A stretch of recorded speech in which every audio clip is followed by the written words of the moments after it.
Hello, I'm Charlie, and today I'm going to tell you about ancient China, ancient Asia, and ancient Africa. So, today I'll be telling you about them in the SPRITE format. SPRITE stands for social, political, religious, intellectual, technological, and economical. So, let's start with social. The social structures didn't get very complex in Africa or Asia. It was your basic king, rich in the top, middle, merchants, peasants, and then bottom like slaves and prisoners. Political. The key figure in political in ancient Asia was Genghis Khan. He started in Mongolia by uniting all the tribes, and then he built this huge army out of all those tribes and eventually attacked a lot of Asia and China. And he took over that and started his big empire. He had a really big empire, and he was a really harsh ruler, but he ran his empire smooth.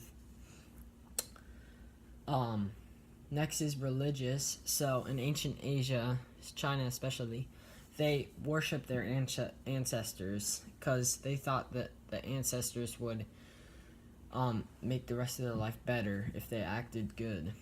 So they prayed to their ancestors. They gave up sacrifices. And they were basically like their gods. Next is intellectual. So in ancient Asia, they had many great philosophers. The most famous including Confucius. He influenced a lot of people. He had his own way of thinking, and a lot of people followed it. And some dynasties were based off of Confucianism.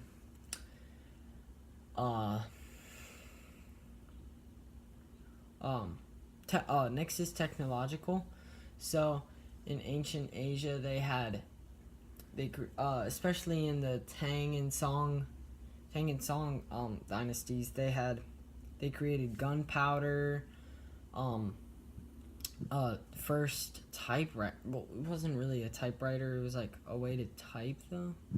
And they also established the first paper money. Next is economical. So the biggest economical thing back then was the Silk Road. It was used all around the world. It was used a lot in Africa and Asia too. It was just this huge long road that went all around Europe, Asia, Africa, and and everyone traded. They traded goods. So the road would go like this, and you would have all your wagons like driving by with all the goods. China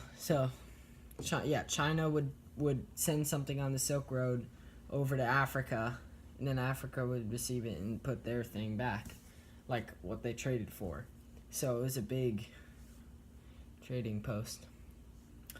So that's it for today's video. I hope you really liked it, and